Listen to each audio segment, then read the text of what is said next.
Hello everyone, can you hear me? So we are going to start this session. We were talking about a different data structure. We have observations. Okay, perfect. For a representative population, for instance, in 2000, and then we have another set of observations for the same population, but these are not the same individuals. So we can make some we can use this information, and we have already talked about the simple alternatives. How do we use this information to measure impact? And one of the things that I was saying is that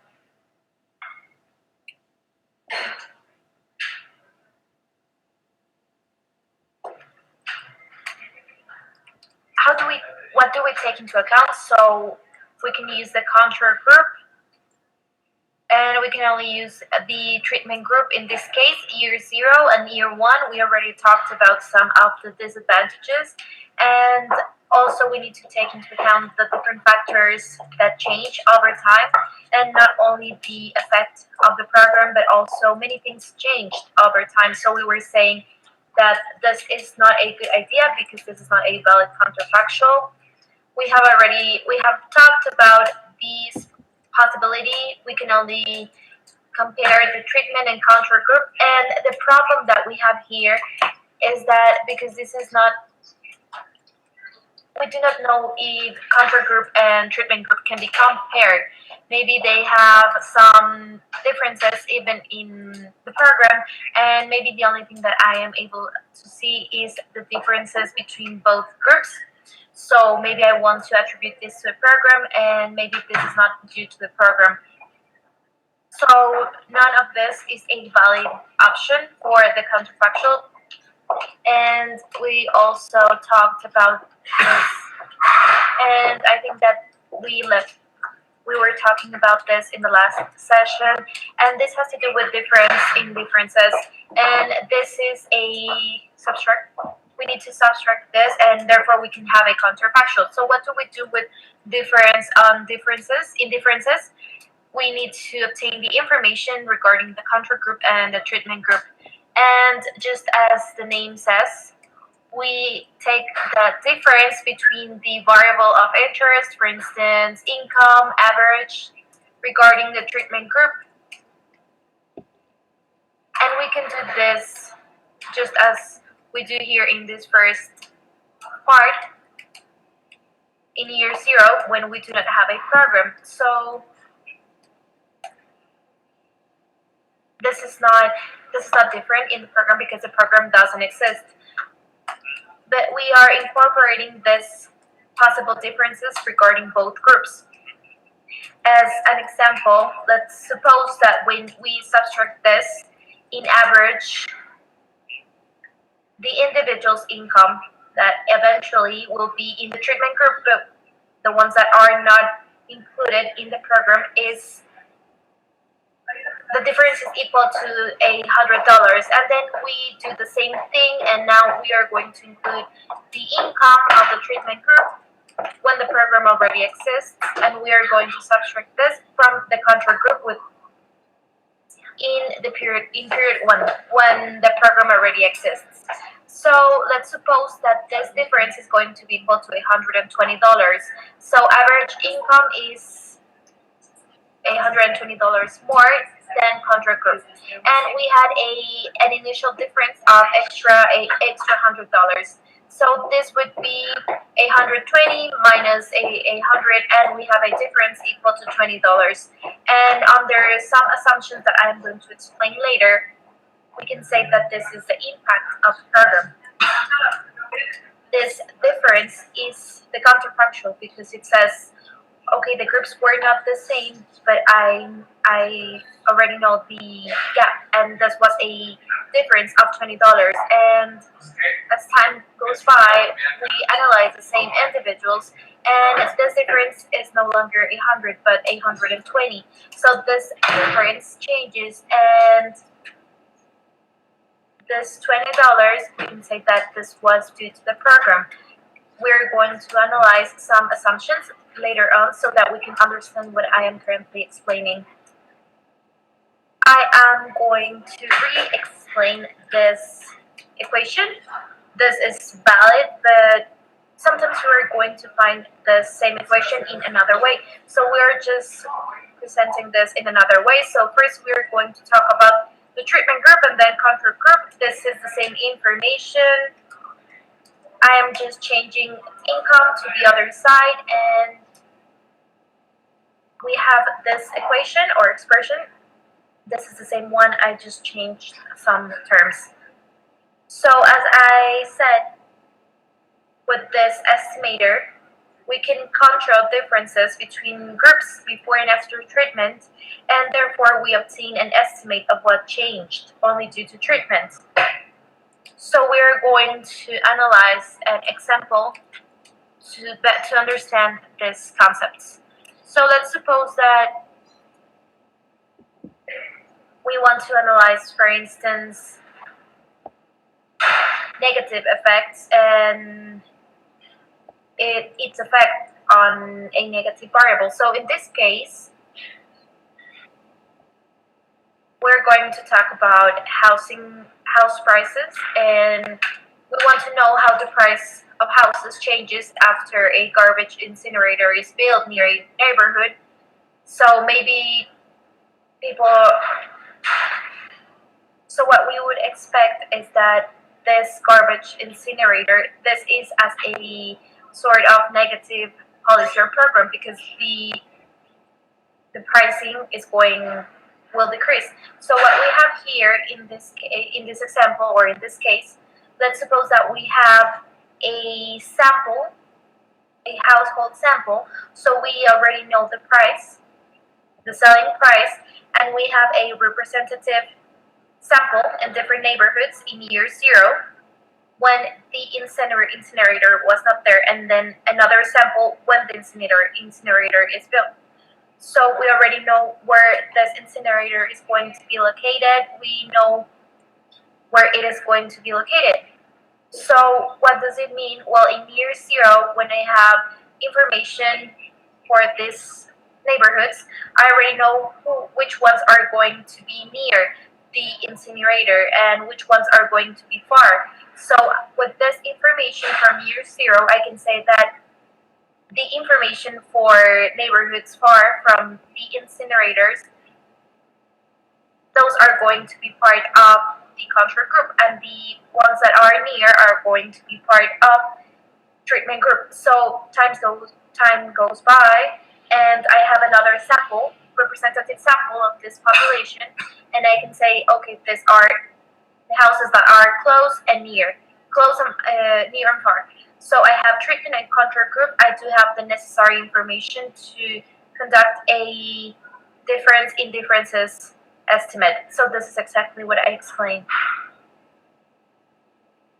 So what happens if I use these 3 options? So the first one is the before and after comparison. So I am going to forget about the control group. I am just going to include the information regarding the selling price. This is in American dollars, and what we would have here is that when we compare the average price when the incinerator is already built, I compare the price with the price in the other neighborhoods without the incinerator. So in this case, price increased. We are saying that this is almost $7,000 more when the incinerator is there. So the incinerator increased the house price. And this is why we have problems when we use a false counterfactual, because of course something is going to change over time. And what happens if we use another comparison? The control treatment comparison. So we forget about year 0 and we are going to compare the prices, and we're going to compare the prices when the incinerator is built in the neighborhoods minus the price in the control neighborhoods or the ones without the incinerator. And in this case, this is something different because we have a difference of almost $30,000, because in this case, in average, in a the price decreases in this case, or the incinerator costs a sharp fall in price in the same period or year. So we have two different versions. One is saying that the effect is positive, and the other one says that the effect is extremely negative. And actually, what we have here is that neither of this is a good idea. Why? Well, we have already talked about this, because if I only have the before and after comparison, I can say that we have a problem, because maybe other things changed over time. So this is not only about an incinerator. Maybe the value was decreasing. So this is something that we need to take into account. And in this case, with and without comparison, this value has to do with the fact that these two groups cannot be compared. So we can imagine that the incinerator was going to be included in neighborhoods with low prices, because maybe people who live here in neighborhoods, in the other neighborhoods, can maybe protect themselves, or maybe they have more power to say, okay, I don't want to have an incinerator in my neighborhood. And of course, this has to do with a higher income. So neither of this was useful, because we did not have a counterfactual, and then we used another method, which is difference in differences, and we control the groups before and after, and then we had a valid comparison. And in this case, we had a fall, but this is not a sharp fall. So taking into analyzing this information, these numbers, I think that we have been talking about this in the second session. The before and after comparisons are not going to be valid, and only if we have a random assignment. So in this case, this was not a random assignment. What we can do here is that we can control,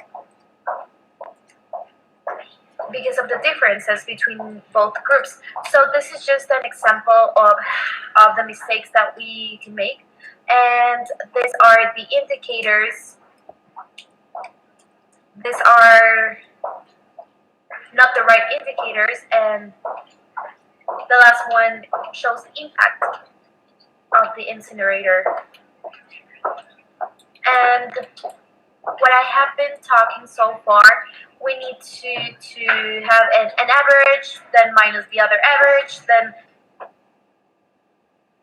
So this is a combination of differences. So how can we use an ordinary least squares? So I can have a regression, and why would I do this? Well, first, I would have standard errors to estimate the effect. With the same information or data, I can do the same thing. I can have the same amount. But when I use a regression, for instance, if you are already familiarized with this, you already know that this is associated with a standard error, and then we can have a hypothesis. So this is different from zero in statistical terms.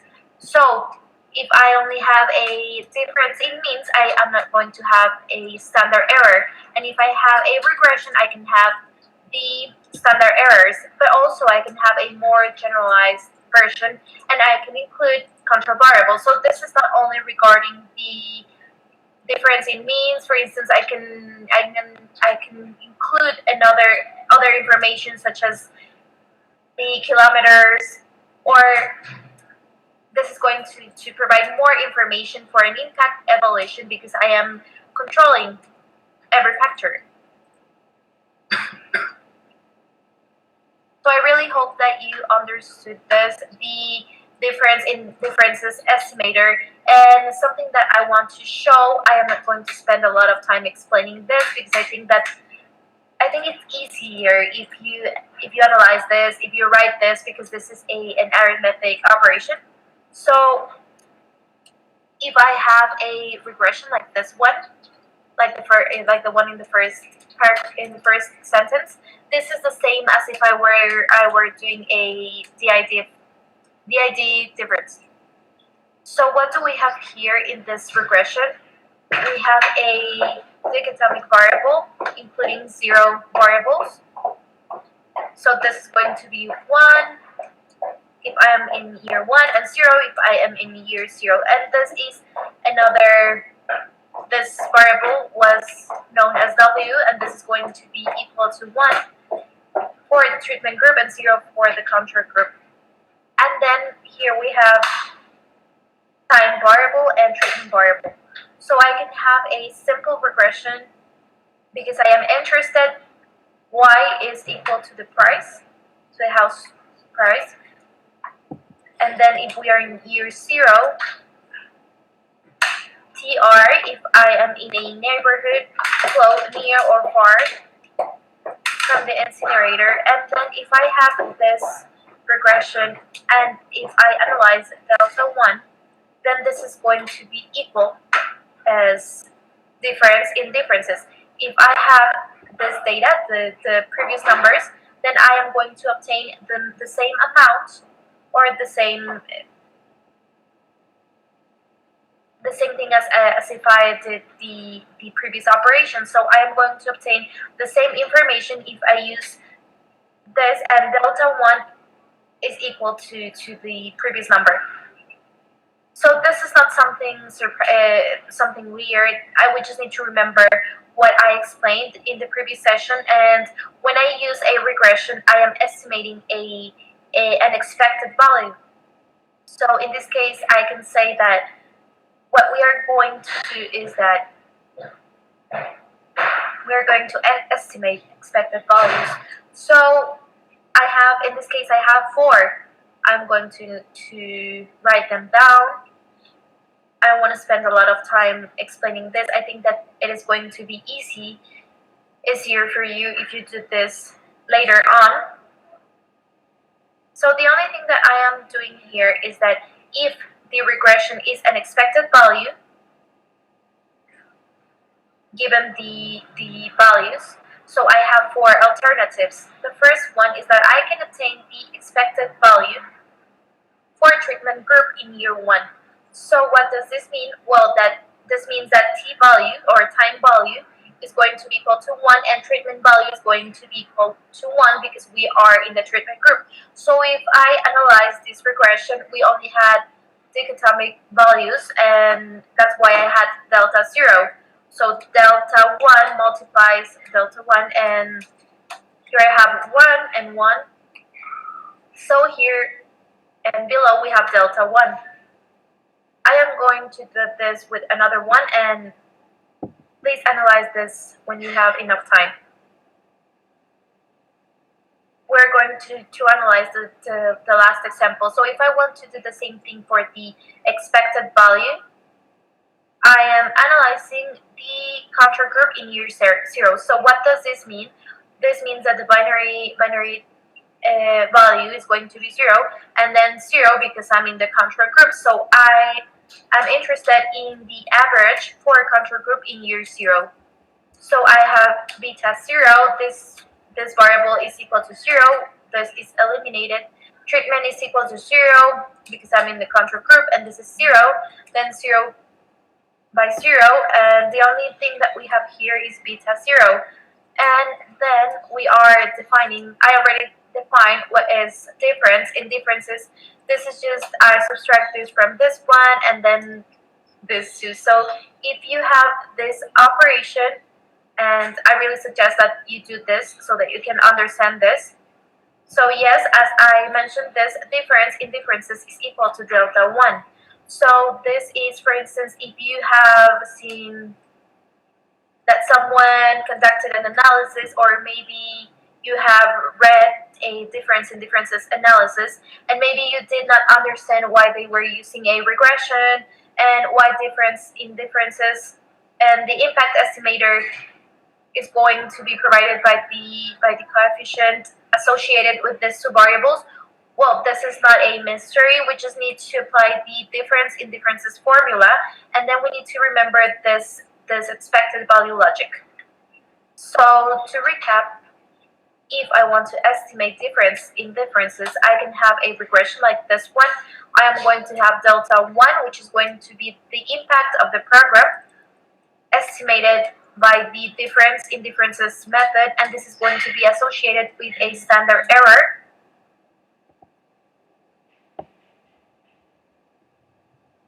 And the same thing would happen if we include control variables. I did not include them in this case because it is harder to analyze this. But of course, you can include them. For instance, certain specific characteristics of the house, and then difference in differences would be equal to delta 1. And now we're going to talk about a different data structure, and this is one of the most interesting ones. And then we're going to solve the endogeneity problem. And this is going to solve this in a different way because we do not need to include another variable. So we're going to talk about panel data, and what we have in this case is that when I am observing the same group or set of individuals, companies in two different points in time. So I, for instance, conduct a survey in year 0. I interview 1,000 houses, and then in 2010 I try to include the same houses in this survey. Maybe I'm not going to be able to include all of them, but maybe I am going to find 900. So I am going to have a panel equal to 900 houses. I observed the same company or house or family. So I have a panel. That's what this means. So the advantage when we have a panel is that we can have another different model, the regression model that we have been explaining so far. Before, we only had the x variable, and that's it. And we also had an omitted variable. So maybe this had to do with an endogeneity problem because there is a selection problem. There is a specific reason why those individuals have them. For instance, ability, entrepreneurship, or something else. But because I am not able to observe this, there is a problem, and we try to solve this with instrumental variables. So in this case, we are being more explicit, and we have a set of variables that I am observing. Maybe this is the program, if I have the program or not, a microcredit, and the impact on income. This is what I want to measure, and there is an omitted variable which has to do with entrepreneurship, and of course this is going to have an effect on income, and this is going to explain why I have the program. So I have this problem regarding omitted variable, and if I included a linear regression in this case, then we have an endogeneity problem. So what is changing now is that because I have a panel, I am including t or time. And what does I have the same model, I have an omitted variable, for instance, stability, entrepreneurship. So as you can see, we are just supposing that this variable changes per family, company, but it doesn't change over time. So this is constant. It can also be ability, stability, entrepreneurship. This is constant in time. So this is a very important assumption in this model. And what do we do with this information? Well, let's talk about the simplest example, a single variable. So I either have or not the program. So I have the t variable, which is time. I have a constant. I have time, the variable of interest that I want to measure, for instance, if I have the program or not. And then we have this omitted variable, which is, for instance, ability. And then I also have panel data. So I observed the same individual in year 0 and year 1. So let's see how this model would be like. In year 0, this variable takes takes 0, and this is the value for the individual in year 0. We have alpha, and then the error for this individual in year 0. And then we have the same thing for year 1. Here I have 1 instead of 0. And then I have the value of the x variable for the same individual in year 1. Here we have the omitted variable that doesn't change over time and the error. And here we have a trick, and this is the we have panel data, and then we're going to have the first difference.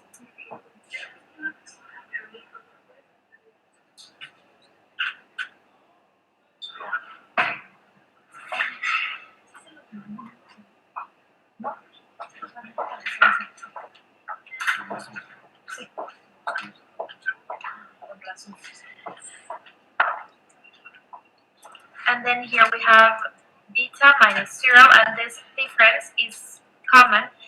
The difference is that we do not include this. So what we are interested in is alpha e, and this is the omitted variable or ability, motivation, entrepreneurship, or whatever you want to add. So when you have this, when you subtract this, the first difference is cancelled, and because I am saying okay, alpha e minus alpha e equal to 0, and then we have this change in the error. So this is ui 0 minus ui 1. So we express this with this change. So what happens in this equation? Heterogeneity, not unobserved heterogeneity, no longer appears. So in the same model, I wanted to analyze the effect of x on y. So we have an endogeneity problem here because there is an omitted variable, and this variable is related to x. So I do not know if this is the effect of x. So I cannot use this model with ordinary least squares. So maybe we can use an instrumental variable, but in this case, if you have panel data, you have the first difference, and then you have an equation where the omitted variable is no longer there. In the first case, we have this, and in the second case, we do not have this. So what we can do is that we can estimate ordinary least squares for an equation regarding first differences. So instead of y and t, I am going to have this equation, and here x is no longer correlated, and we do not have the omitted variable. So what is really going on, and this is what I want to explain.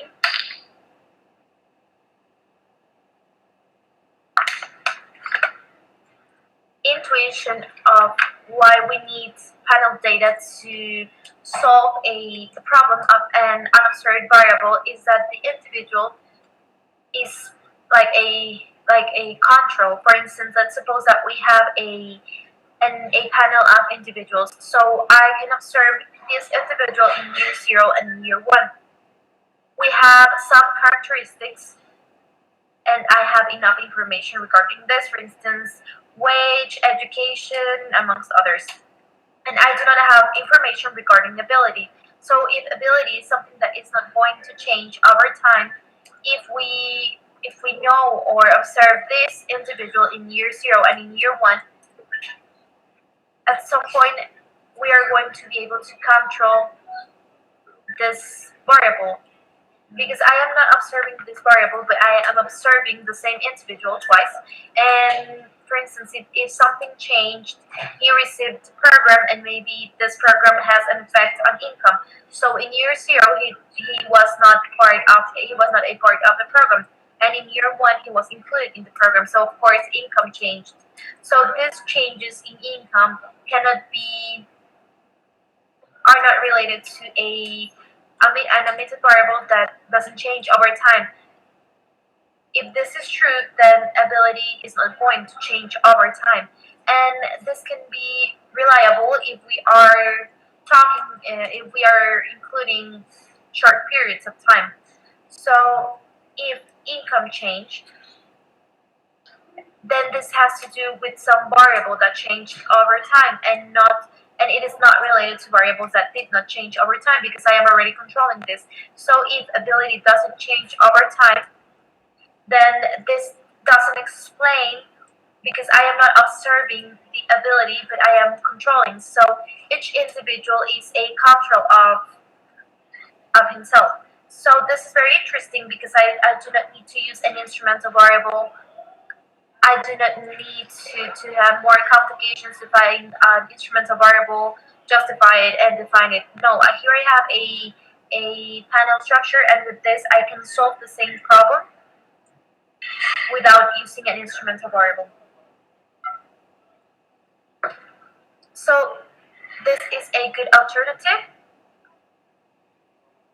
and these are variables that do not change over time. If something changes over time, then when we subtract, for instance, if we had a t subscript, then this is not going to get to be eliminated, because I'm not sure if only by observing this individual in year 0, if the ability changed in year 0 and year 1.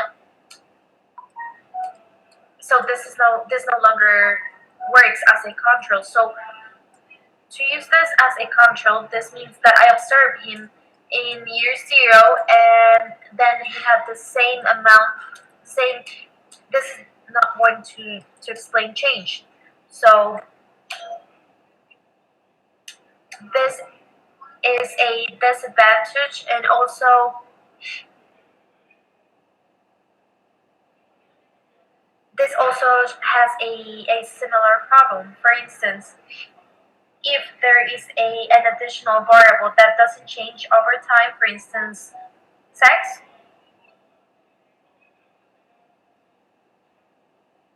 if this individual, for instance, in 2005 and 2006, so this doesn't change, this variable is not going to be able to estimate the impact, because this is going to be the same thing. I am going to eliminate this from the regression.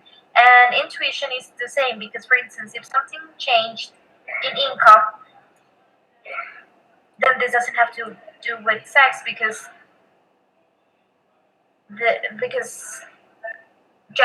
sex didn't change. So the only variation that I am using is variation in time, and of course, sex is not changing over time. So we have this limitation. I cannot talk about every single variable. So this is a good method, but if I am interested in a variable that doesn't change over time, then I am going to have I am not going to be able to control this. So this model that we have here,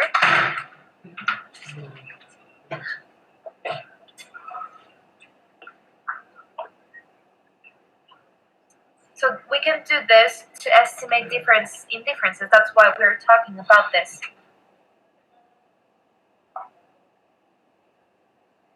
Because I am not just controlling treatment group on control group, but these are the same individual. So it is it is very important, because also I am controlling this, and I am controlling this and analyzing the unobserved characteristics or the omitted variables, when I can do the same thing with panel data.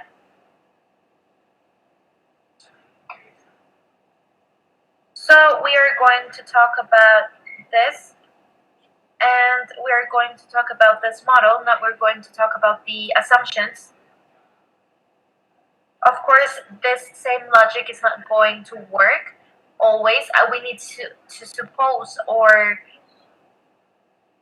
here we have equal trends in the absence of treatment, and we can do this. We can analyze this in a graph. So we're going to use these graphs. You can see these graphs in the slides.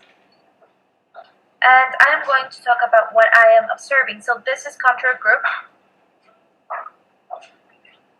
So this is the survey before the program, and I can analyze the outcome variable. So sometimes we have the program, and we can analyze the result variable.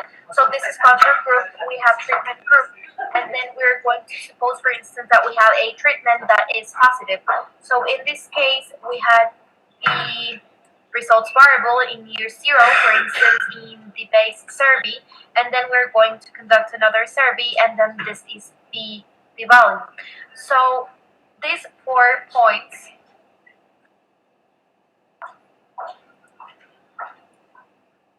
here we are just observing. So this is the value of the variable y in year 0, and in year 1 the value of the y variable in year 0, and then when I conduct the follow-up survey. So what I really want to estimate, or I am really interested in the effect, in the impact. So here we are talking about the counterfactual. What I want to know is not the difference between the control and treatment group, but what would have happened to the treatment group without the program. These are the graphs that I already explained in the previous session, and in this case, this is something that I am not observing. But I am supposing that this is the same. So this is the assumption. I am not observing the counterfactual because I cannot observe this. I would like to estimate this, or to be able to say, for instance, that suppose that this is the unobserved counterfactual. This is where the treatment group would be without the program. So this is the impact of the program because they were supposed to be here, but they are instead here. And this is what we know as the impact of the program. So what do we do to estimate this? And here we have this assumption. How do we use, and that's why we use differences, because this has to do with equal trends in absence of treatment. And what do I mean by this? For instance, if you see here, or maybe if this is the control group and this is the treatment group. So then this is how it works. So we're assuming that in absence of treatment, this group would have kept the same trend as before. So this is what this is what I mean with equal trends. So the fundamental part here is that this gap, which was constant, we are assuming that this would have stayed constant if we did not have treatment. So the trend concerning these two variables would be the same. So this gap would have been the same. That is the fundamental assumption. Without the program, I am assuming that the gap would have been the same. And if this is true, then this means that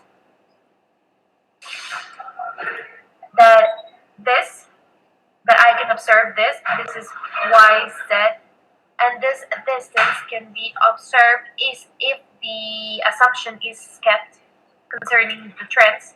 Then this is equal to this distance. So these are parallel. So if this is the same, this is what I have here. And why is it important? Well, because it happens that if I am able to observe something, I'm going to be able to estimate and observe difference, because remember that I am not observing this point. So something that I can observe is equal to something that I cannot observe because I am not observing the counterfactual. So as you might remember, this is the formula that we have used concerning differences, and you can write this formula. You can substitute this by this. So for instance, if you're going to cancel this, and so it happens that this formula that I can estimate, this is an estimate of what I want to estimate. So this is an estimate of the control group and where it would have been without the program. So the trick here has to do with this formula. So thanks to this equal trends in absence of treatment, this can be equal to the other part. So when we do this, it happens that differences, this can be estimated, and this is a good estimate of what you want to estimate, which is the effect of the program on treated. So the idea is going to be an estimate of what I want to measure, and by using information of the control and treatment group, I am able to estimate what I want to estimate, the difference between the treatment group, where it is now and where it would have been without the program. So we have information concerning year 0, year 1, control and treatment group. And if this is valid, if the trends were the same, then what I have is a good estimate of the impact of the program concerning the ones who receive treatment. So as I said before, this assumption is fundamental. So this assumption cannot be proved, but we can try to obtain information regarding this assumption, and this is going to depend on the information that we have. So a possibility, just as I did with the previous graph, is that if I have information concerning previous periods, so for instance, year zero and year one, which are the ones that I am interested in, and also have minus one. So in this case, this could be the same estimate of difference in differences, not with year zero, but with year one and minus one. So what we would expect in this case is that the estimate is equal to zero because there was no program, so everything stays the same. From concerning the graph, this is as if we were comparing this point with the other point and then the difference between both. So the trend was the same, the gap between minus one and one was the same. So the idea in this case, if we develop this would be equal to zero. But if this is not met, then this means that there is a problem. If this placebo or false difference in differences, intuition is very simple. For instance, if I want to analyze the effect of a program before it exists, of course it is going to be equal to zero because the program doesn't exist. But if we have another number, then this is a placebo. So if I have minus one, minus two, minus three, or previous periods, this can be more formal things, or I can graph this series. We're going to see an example of how do we visually analyze this equal trends logic. So if I do not have previous information, I can also include alternative control groups. For instance, I can also eliminate the treatment group and I can only use the control group and divide this in two and have A and B, and it doesn't have to have an effect. Or I can do the same thing with a false treatment group. So besides the control group, I'm going to name this treatment group, and I'm going to estimate a difference in differences, and this would be equal to zero. Or we can have a false outcome. This is something not very clear, but we can have variables that wouldn't be affected by the program. So if we have a DIC by using a variable that is not affected by the program, and this is different from zero, then it means that there is something wrong with this assumption. So this is some of the ways that we can use to validate the assumption, but if the assumption is met, then this assumption is going to be very powerful. So to explain this panel data logic, we are going to briefly talk about a fixed effects model, and this is very similar to intuition or to the first differences model, but this is more general. So what we do in this case, so instead of obtaining the first difference, to each observation we eliminate the media in time. So for instance, this is an average, so what is the average, the income of the individual in 3 periods? So what was the value of the x variable, for instance, maybe in the 3 periods that I observed him? And what I do is that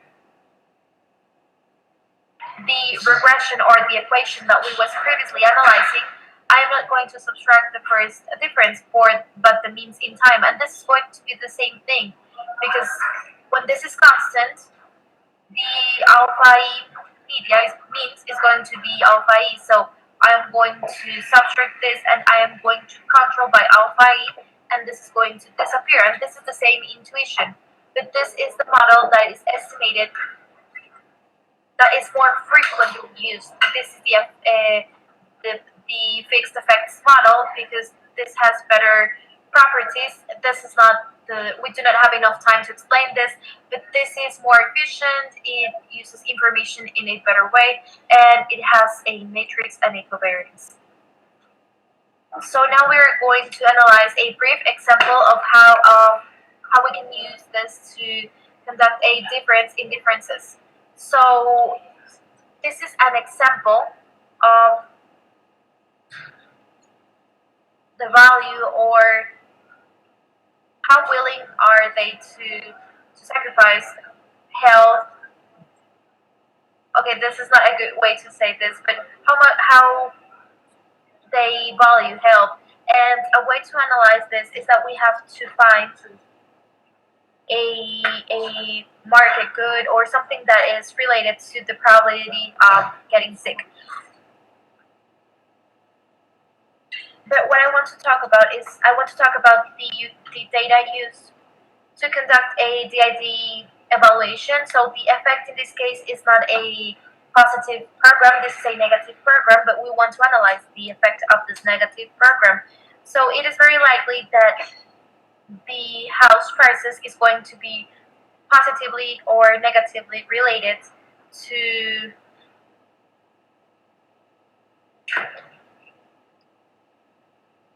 an environmental or health characteristic. So the idea here is that there are different house prices, and they are reflecting different health risks.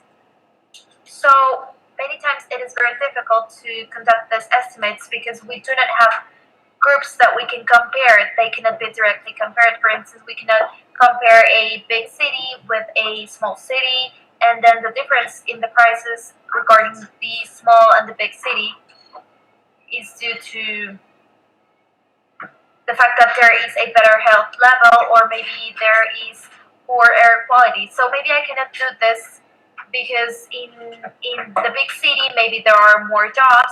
So of course it is very difficult to compare them, and sometimes we can do this. And for instance, in the example that I'm going to explain, this is possible. And this is a natural experiment, or an event that was not directly caused by the affected individuals, but it caused health differences. So in this article talks about health risks into different townships in Nevada, in the United States.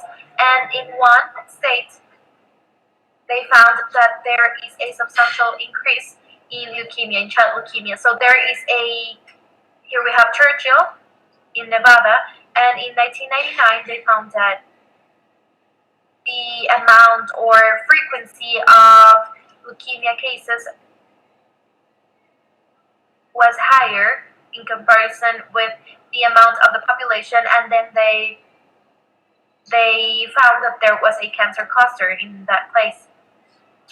And what I mean by this is that we're going to see how this affects the house. And there is another township which is not known as Leon, and this is used as a control group. So both townships are very similar, they have similar trends. But the only difference is that in the first one, they do in Leon they do not have this problem, and in the other one they do have this problem regarding child leukemia. So we would expect that the house price in Churchill would decrease, right? And then we have information concerning the house price in Churchill and Leon before and after the cancer cluster was detected. So before people knew that they were facing this risk.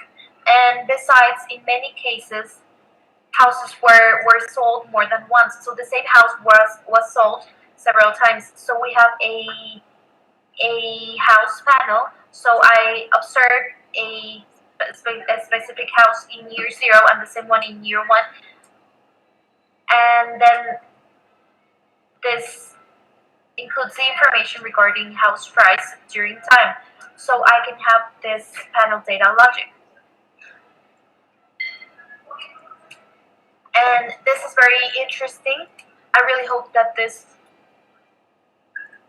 helps us to understand things in a better way. So this specific question in this case is to highlight impact evaluation. So in this case, we illustrate equal trends in absence of treatment. So each point has to do with houses in Churchill, in Leon, and the state of Nevada. So cancer cluster happened in 1999. So we have information for previous years, -1, -2, -3. And if you check this,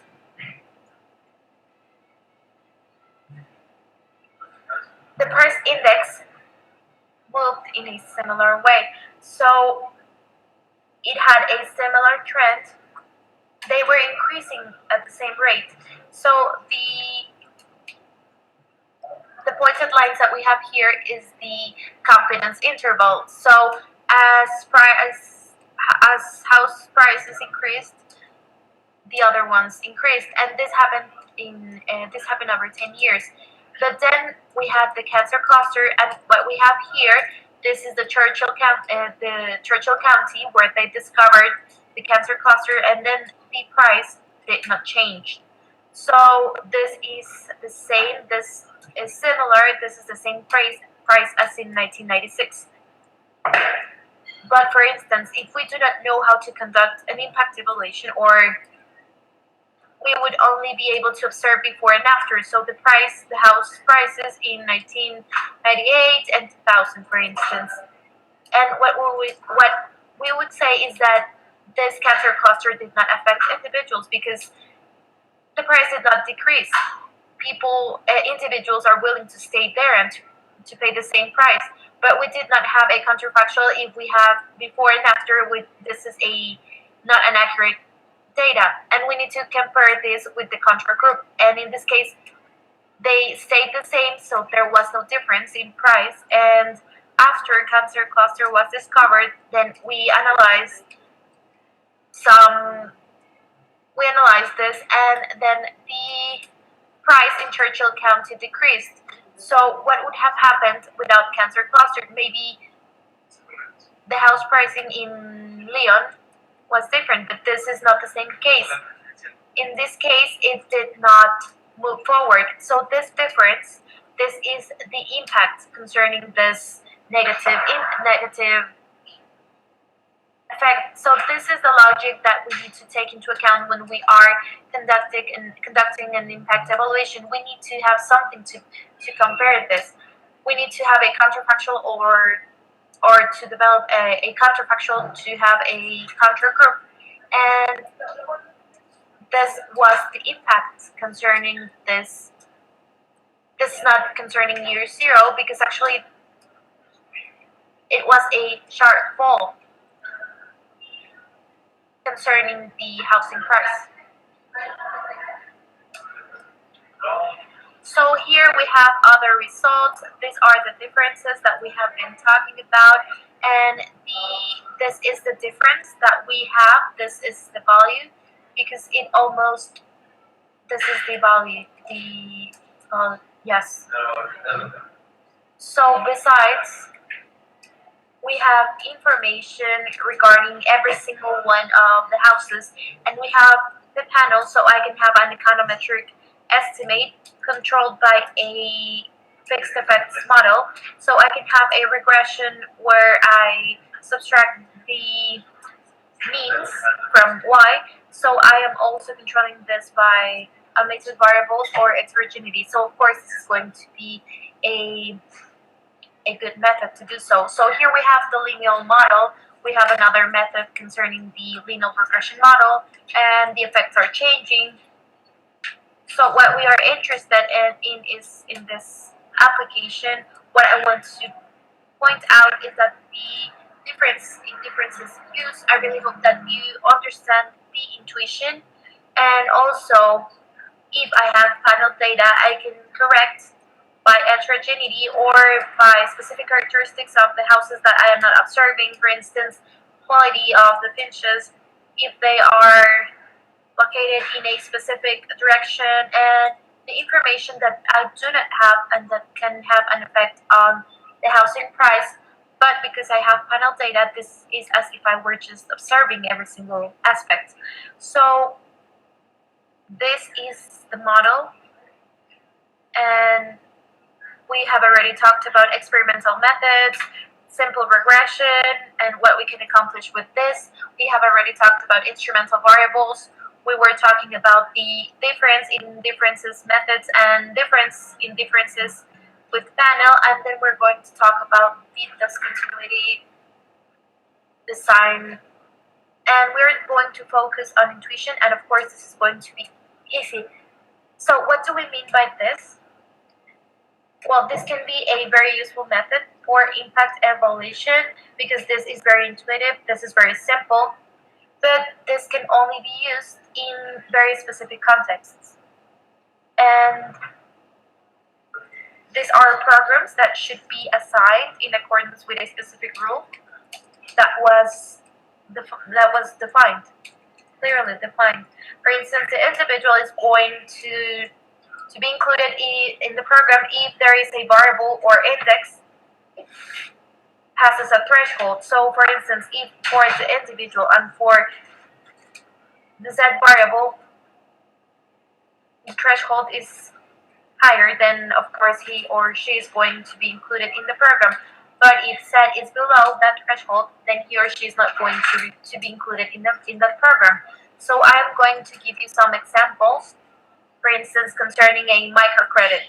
And we can have an eligibility rule that says if the house has less than 5 hectares, then it is eligible. If it has more than 5 hectares, then it is not eligible.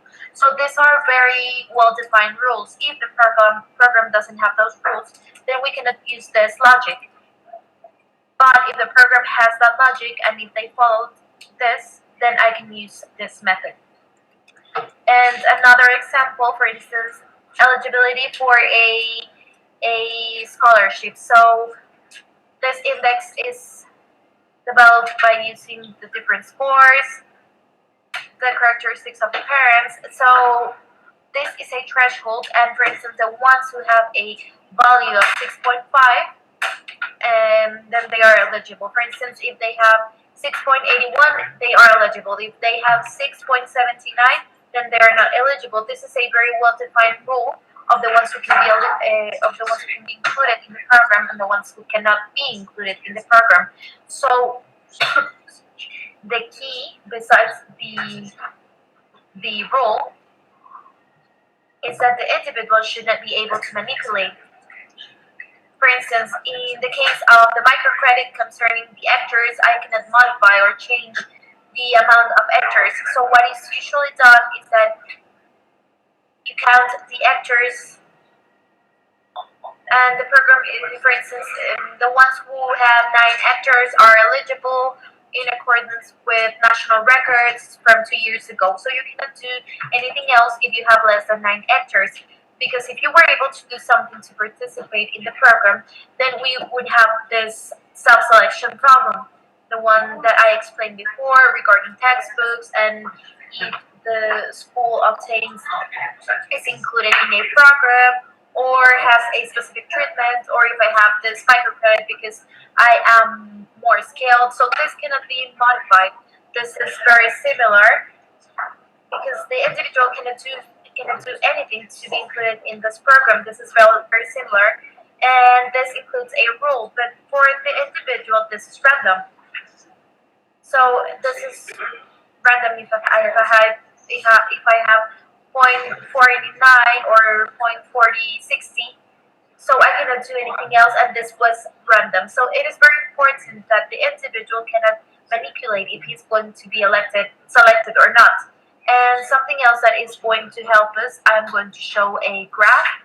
So for instance, a program that wants to subsidize the fertilizers, but the rule says, okay, I am only going to subsidize the ones that have less than 20 hectares.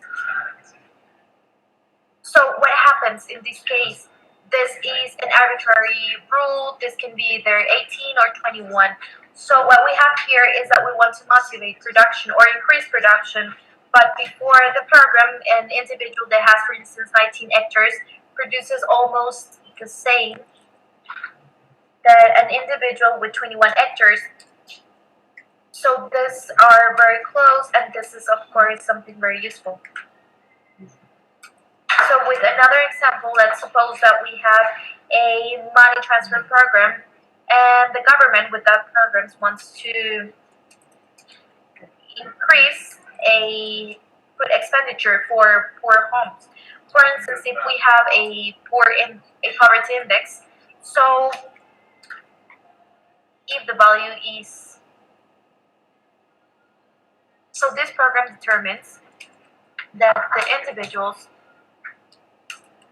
with a poverty index under 20, they are eligible to obtain a money transfer program, and the ones who are above 50 are not eligible. So this is the baseline, this is food expenditure, and if you see, for instance, someone who is located in one place and the expenditure is going to be actually the same, pretty much the same. So this is the same or the same in statistical terms for this circle. So the ones who are in one side and on the other side are basically the same. So we are having a sort of counterfactual. The individuals who are not eligible, this is the counterfactual for the ones who are eligible. And that's why it is very important that they did not decide to be in one place or in the other. It is just necessary that there is a determination, for instance, concerning the government, an arbitrary selection program, for instance, 40 or 45, and it determines if you're eligible or not. So what we would expect is that the program is implemented and then we have information for the future. So the individuals who received who were included in the program are behaving in a different way because they are moving. So before we had them in the same line, they were following the same trend. So the expenditure in average was pretty much the same for one group and for the other. But now that we have the program, they were separated, and the ones who were included in the program increased their food expenditure in average.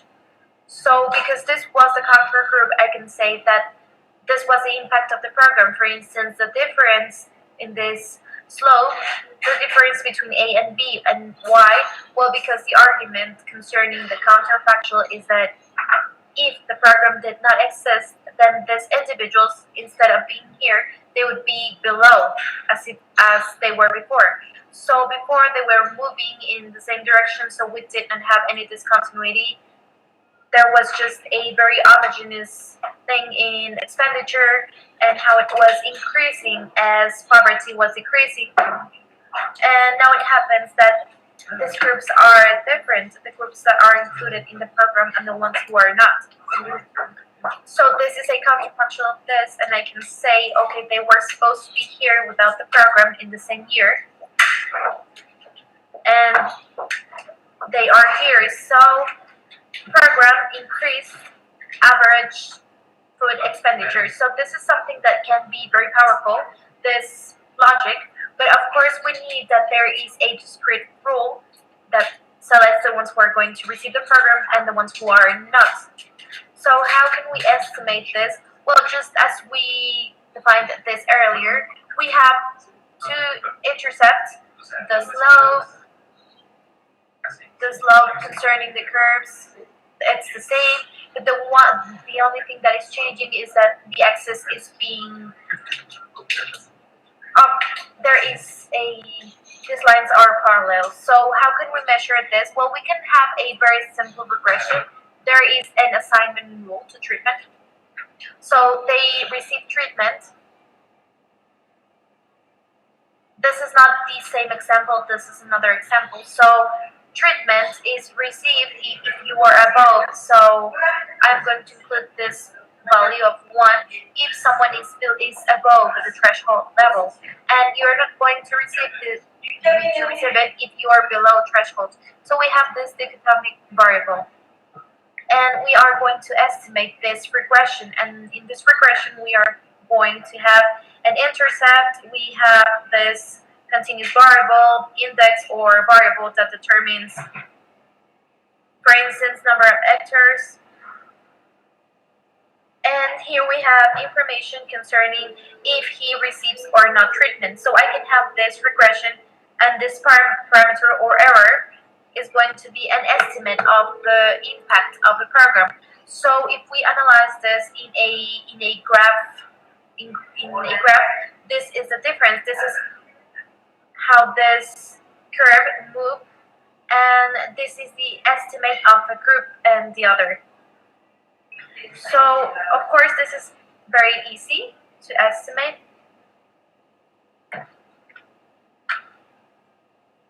If the program was conducted in that way. So we're going to see an example concerning this.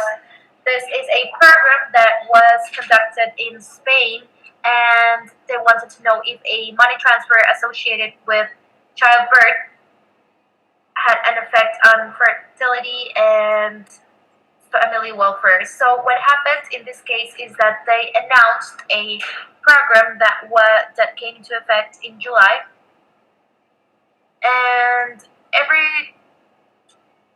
the kids born in 2017, they were eligible to receive a payment of 2,000 euros.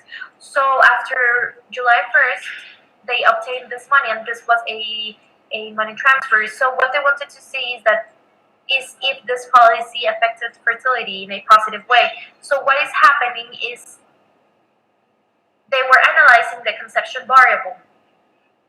So they go back to the child period, to the birth period, because we would expect that this program increases fertility. So we need to analyze if after it was announced the amount of conceptions was increased. So the control group in this case is the conceptions that happens before July, and treatment is everything that happens after July. So in this case, in concerning the graph, I am not going to explain this in detail, but we have the number of conceptions by month.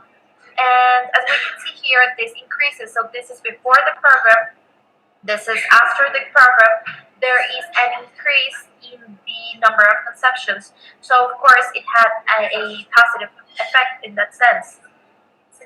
It increased in 5% in accordance with data. Another effect was a decrease in abortion. So this was a trend of abortions before the program was announced, and this is the effect, and there was a decrease in the number of abortions, as we can see here. So of course it is controlled, seasonality, time, and there is a decrease of 6 and 7%. So something else that happened is that the ratio of women who work and the amount of months, this is the proportion of working women by month of birth. So this decreases after the program. So thanks to the money transfer, women are able to stay at home and they do not need to go back to work. So what we are interested in is the way in which we use this continuous logic. So this has to do with time, and it of course we can determine the effect observing the individuals in one side or the other concerning this rule. So something that is very important concerning the sort of mechanisms is that what is changing in this period of time is, in this case, is the fact that they were going to take money for each kid, but maybe some other things changed. So how can we make sure that this is the only thing that changed? Here we have some sort of validity, so what we would expect that there are no other variables that change. For instance, the only thing that changed is conception or abortion or things that were related to the program. But for instance, the age before and after did not change, or the average age of the mother by month of birth. Before and after the program this did not change. And these are the same characteristics. Also, there was no effect of fraction foreign mothers by month of birth.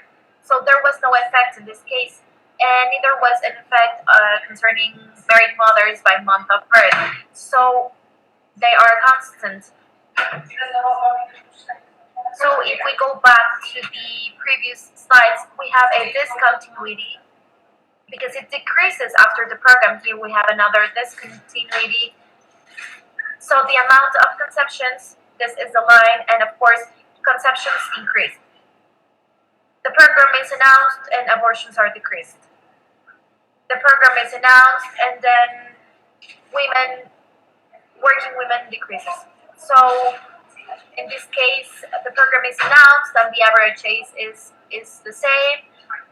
Foreign mothers, the same thing. And so this is something very helpful because this helps us to see that the program only affected the decisions that we wanted to affect. So what I am measuring is the effect of the program. It doesn't mean that there are many trends. I am not analyzing a migration process. I explain births.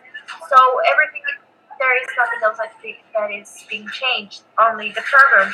So this logic can be very transparent and very useful, but it depends on the program that we are analyzing. So another method that we have here is matching concerning the methods to conduct effect evaluation. So this is known as matching. What we want to do is to have an artificial counterfactual group. Let's suppose that everything else failed.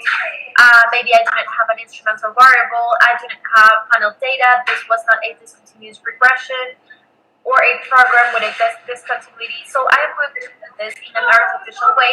I'm going to use econometric techniques to have an artificial group. However, the problem or what happens with this is that it is a bit more complex, and of course it is not that intuitive. So I need to have similar units in the treatment to compare them with similar units without the treatment. So I'm trying to find something similar. So how do I do this?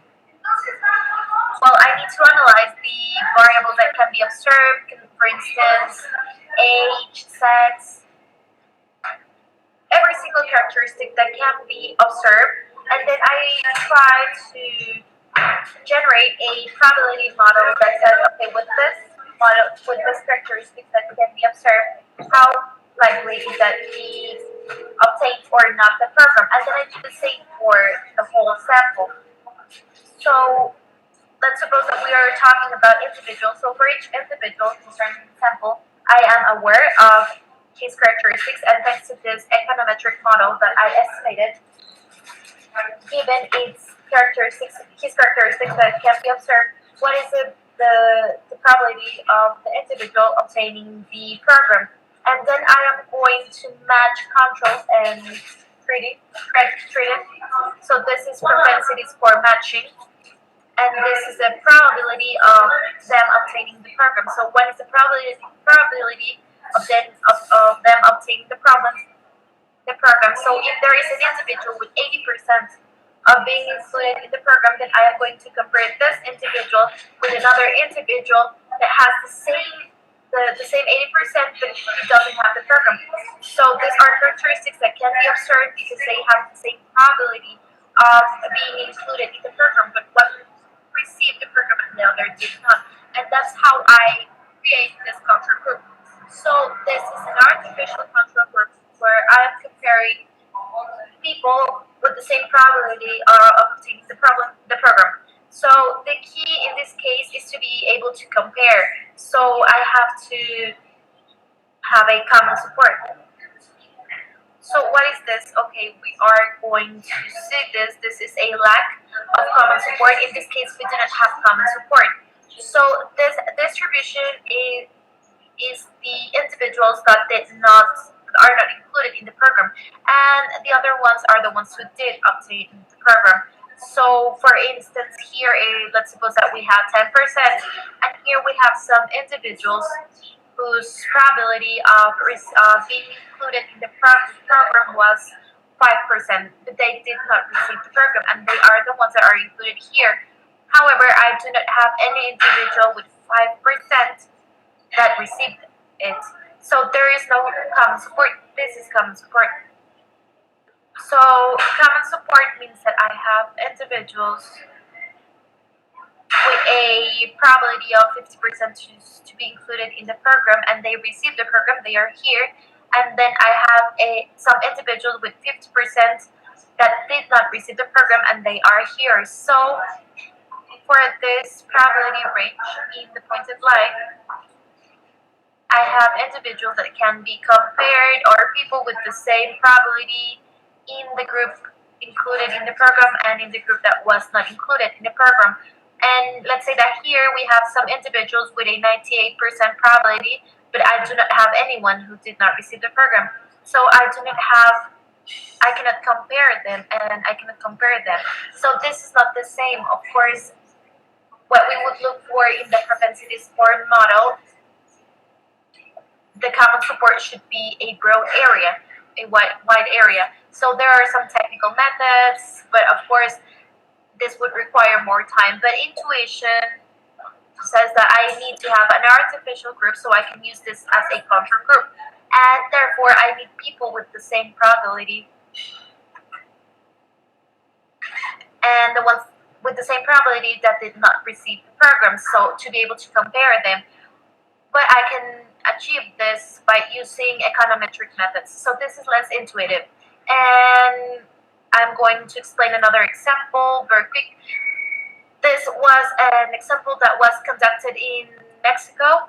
They were trying to compare the effect of a program known as piso firme, or concrete floor. And they were analyzing two different townships. And what they were doing is that they generated this propensity score matching. This was not something experimental. They were just trying to find someone with a high probability of receiving treatment and with the same characteristics. So that is the method. And in this case, they were trying to analyze the effect of the program in health matters and welfare matters.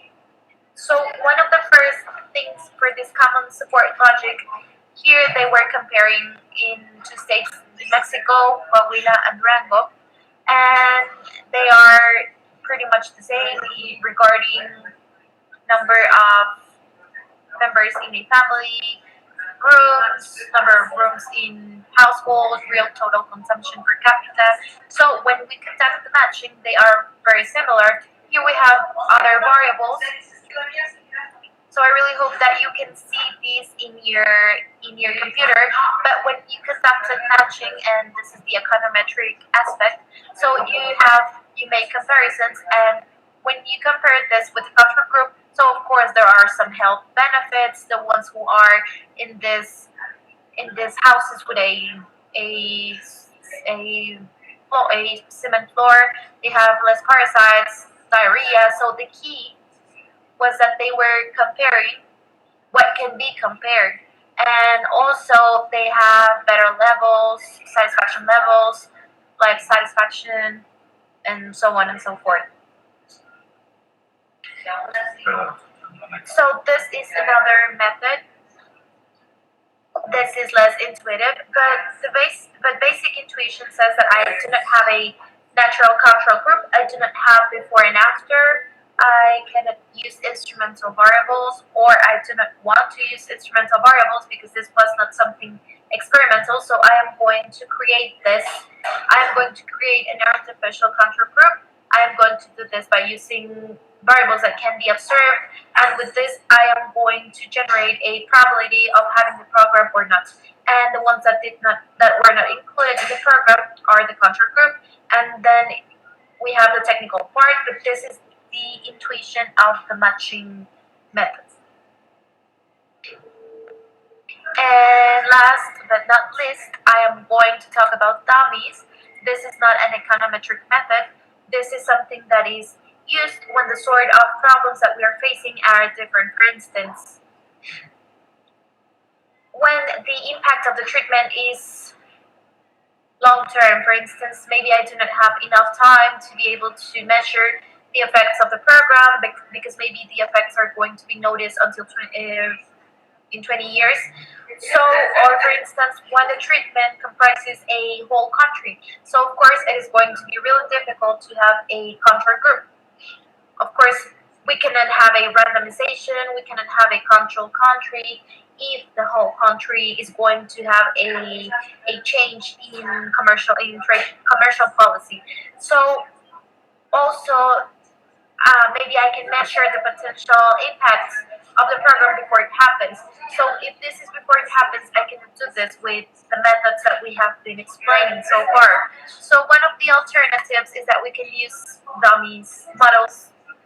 So this is going to have some econometric basis or theoretical basis, and I am going to use computer dummies to be able to forecast what is going to happen or the effects of a program. So of course I am not going to spend a lot of time explaining this because it goes beyond the objectives of the sessions, but I just wanted to mention them so that you know that we can have this micro dummies. There are some different kinds.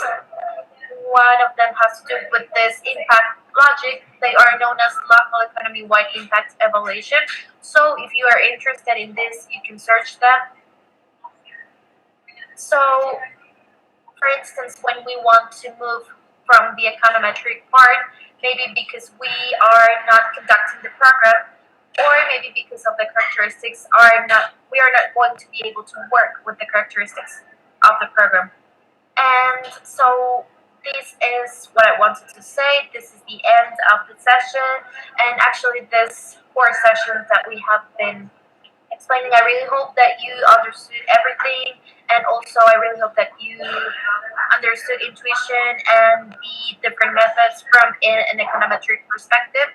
And I really hope that you have more information and that you know how you can use this. And so thank you very much. I really hope that the sessions were very helpful. So thank you so much and have a great day.